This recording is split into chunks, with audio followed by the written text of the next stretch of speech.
دا لیلۃ القدر بصرف دا بمعتکف مومنو چې کم سړی معتکف دی به یقینی مومی یقینی زکه دی لسو شپو کې یوه شپه ده او معتکف په شلمه لاړ جومات یویشتمې نه دی ویښتې د دېرشتمې شپې پورې نو دې کې یوه شپه لیلۃ القدر ده هغه شپه به په ده راغلي ته دې معتکف نه تپوس وکړې چې دې شپې ته ولې ناستې وی به چې دا یوه شپه ده او د یوې شپې عبادت د زرو میاشتو د عبادت نه افضل چا چې دا یوه شپه عبادت دومره قیمتي شپه ده تنزل الملائکة والروح فیها باذن ربهم جبریل امین راکوزیږي او ملائک ورسره راکوش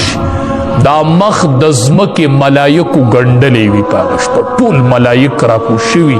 ډېره د برکت شپه وي او ډېره د نورانیت شپه نیکان خلق یې په نښو پوهېږي سار له د نور رڼا لږه کمی دا شپه نه یخی نه ګرمی دومره ملایک را نازل شوي مخ د ځمکې ملایکو ګنډلې چې په دغې شپه څوک په عبادت کې مصروف دی کور کې دی جماعت کې دی بیٹک کې دی هر ځای چې دی خو چې ویښ دی او عبادت کوي نو دا ملایکې خواله ورځي او سلامونه پرې ورچوي بعضې بدبخته کورونه ټول په ټوله ودوي ټول په ټوله اوده پاتې شي ټوله شپه ودوي دا شپه د ماښام نه شروع شي او د سبا ختو پورې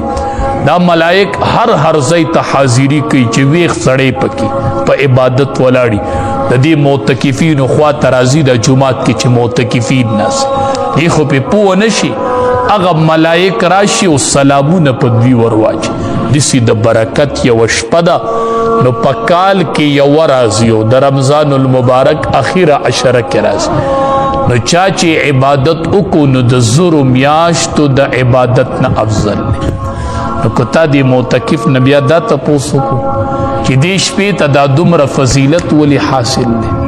څه چل دی چې د یوې شپې عبادت د زرو میاشتو د عبادت نه افضل دی نو معتکف وایي ما ته پته نوره نشته دی دومره ده چې د زرو میاشتو د عبادت نه افضل دی زه معتکف وجه یې څه ده څه وجه درته معلومه ده ولې نن دا شپه په ټوله دنیا کې ځلیږي او هر ځای کې مسلمانان دې ته ویښ راځي معتکف وایي ما ته پته نشته زه ورته وایم معتکفه نن چې دا شپه په ټولو شپو کې ځلیږي دا هغه شپه ده چې په دې کې قرآن کریم د لوح محفوظ نه ټول قرآن دنیاوي اسمان ته رانازل شوی دا د قرآن د نزول شپه ده په دې شپه قرآن کریم رانازل شوی معتکف وی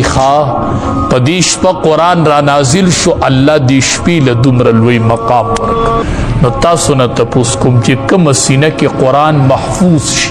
چې د هغې سینې به څه مقام د هغې حافظ قرآن به څه مقام دا خو ډېر بختور دی د قرآن حافظ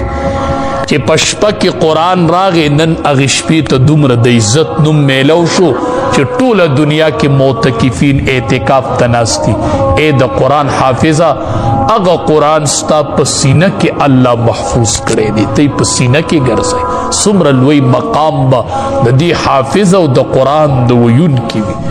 چې د شپې سره نسبت راغی نن هغې شپې ته لیلۃ القدر وي نو د حافظ سینې ته به څه وایي د حافظ قرآن ته به څه نوم وایي چې د ده په سینه کې الله کلام محفوظ کو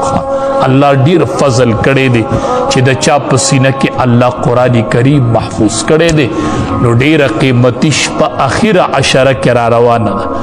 او د دې دپاره د موندو حل چې دی هغه اعتکاف دی چې مونږ راشو په شلمه بسترې ورواچو او انشاءالله معتکف احادیث مبارکو کې راځي دی د شهنشاه دروازه ټکوي او څوک چې د شهنشاه دروازه ټکوي دته به یوه ورځ دا دروازه کولاویږي معتکف وایي ربه مات مې کې نه معاف کوم ربه مات مې کې نه دې معاف کومه یوه شپه به لیلۃ القدر راغلي او معتکف به وایي ربه مات مې کې په هغې ورځ به د معافۍ اعلان وشي او په معتکف په دروازه کولاو شي یوه شپه به یقیني وي انشاءالله معتکف ډیر بختور وي نو دا د اعتکاف ته چې سړی کینی لیلۃ القدر به ومومي خو احادیث